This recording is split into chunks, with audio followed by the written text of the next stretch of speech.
D'abord, je pourrais dire que la photographie, c'est un outil pour voir, c'est mon outil pour appréhender le monde, pour essayer de saisir ce qu'il constitue et ce qui nous constitue. D'une part, dans un aspect tout à fait visible, réel, tangible, observable, scientifique peut-être. Et puis, on est également notre mémoire, les générations qui nous ont précédés, nos disparus, notre spiritualité, nos croyances. Donc quelque chose de beaucoup moins tangible. La photographie me semble à même de pouvoir explorer en fait cette dualité, cette complexité qui nous constitue justement entre science et croyance, entre visible et invisible. Et elle me semble d'autant plus pertinente comme outil dans cette exploration-là qu'elle est en elle-même, dès son origine, porteuse de cette dualité, c'est-à-dire qu'elle est, dès le 19e siècle, perçue comme un instrument de vision scientifique, un outil pour mieux voir. Elle est présentée comme la rétine du savant, par exemple, par l'astronome Jules Janssen. Et puis, elle est aussi utilisée pour capter des présences fantomatiques, la photographie spirit. Mon terrain de recherche, il va vraiment de son invention, du 19e siècle jusqu'à aujourd'hui, jusqu'à notamment des pratiques d'intelligence artificielle dans la photographie. Et par rapport à la question de mon approche photographique, c'est vraiment la photographie comme terrain d'entente, comme raison d'être là en tant qu'artiste pour aller justement solliciter des interlocuteurs choisis. Et c'est vraiment cette dynamique-là en fait qui parcourt l'ensemble de mon travail et notamment depuis 2014 où j'ai initié un ensemble de recherches sur 3 terrains qui sont l'Islande, l'Italie et les États-Unis.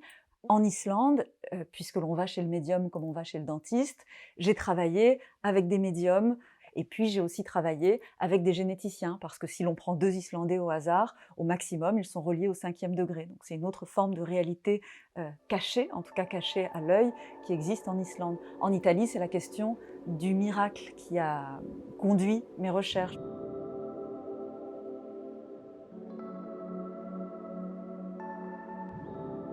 Et aux États-Unis, donc c'est des recherches sur la côte ouest des États-Unis, c'est du côté de la Silicon Valley, et c'est également sur ce territoire-là qu'a émergé le mouvement New Age.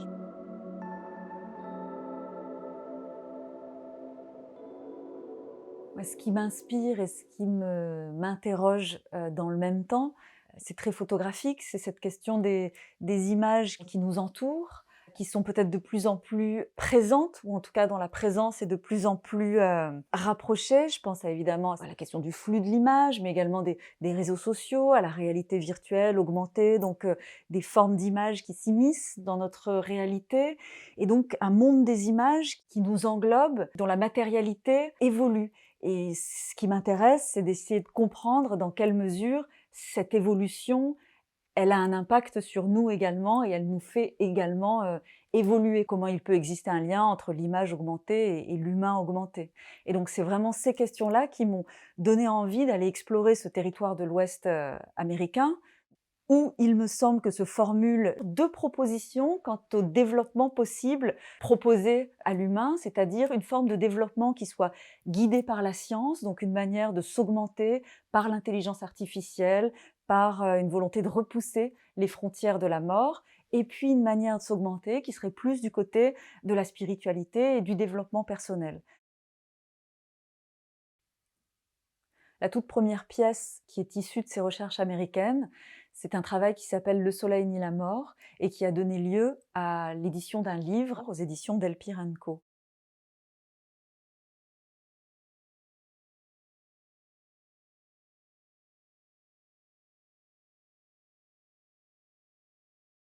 Alors peut-être plutôt qu'une fascination, je dirais un désir de comprendre, un désir de ne pas détourner les yeux de phénomènes qui semblent être là depuis les débuts de l'histoire humaine et de leur apporter mon attention.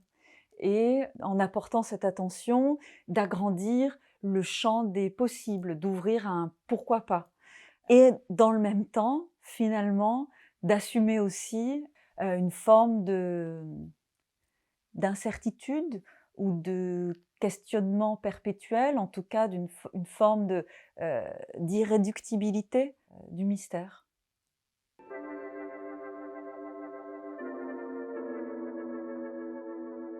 Alors, Alphonse Bertillon, qui est l'inventeur de l'anthropométrie judiciaire, donc de cette codification de la représentation de l'identité à la fin du 19e siècle dans le cadre de la préfecture de police de Paris, et dont nos papiers d'identité sont aujourd'hui issus. Alphonse Bertillon, il a créé un système pour représenter l'identité, qu'il a fondé sur la photographie, mais très vite, il s'est rendu compte, finalement, des limites de l'outil photographique. Et l'une des manières qu'il a trouvées pour essayer de contrecarrer le fait que, quand il montrait la même photographie à deux de ses agents, les deux ne voyaient pas la même chose sur l'image, il a créé une méthode qu'il a appelée le portrait parlé. Et donc cette méthode, elle avait comme objectif d'essayer de rationaliser la photographie par le langage, donc de venir caractériser chaque partie de l'image par des mots spécifiquement. Seulement, toute représentation, si elle est effectivement une transmission d'informations, si l'on accepte une certaine déperdition d'informations, c'est également le moment d'une création d'informations. Et finalement, moi, ce qui m'intéresse, c'est plutôt d'essayer de contraindre en fait cet aspect créatif de la représentation, c'est d'essayer de travailler avec cet aspect-là et de l'intégrer et d'en faire une matière même de mon travail plastique.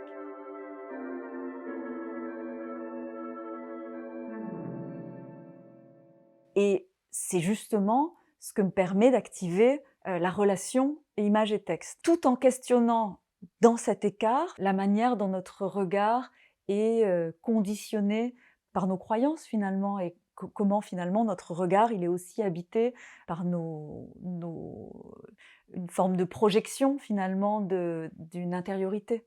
Ce que Bertillon, d'ailleurs, avait également identifié, puisque sur les murs de l'amphithéâtre dans lequel il donnait les cours de portrait parlé, il avait fait inscrire cette phrase qui dit « L'œil ne voit dans les choses que ce qu'il y regarde, et il ne regarde que ce qui est déjà dans l'esprit ». Je parlais au début de l'entretien de l'idée de mieux voir, donc ça serait peut-être pas un mieux voir en termes quantitatifs, ce dont il était question dans la vision purement scientifique de la photographie, mais peut-être aussi un mieux voir en termes qualitatifs. Par exemple, mon guide du pourquoi pas, qui est cette exploration des mondes invisibles islandais, sans images, simplement par des mots, c'est vraiment cette idée que des mots peuvent finalement nous aider à agrandir notre champ de vision.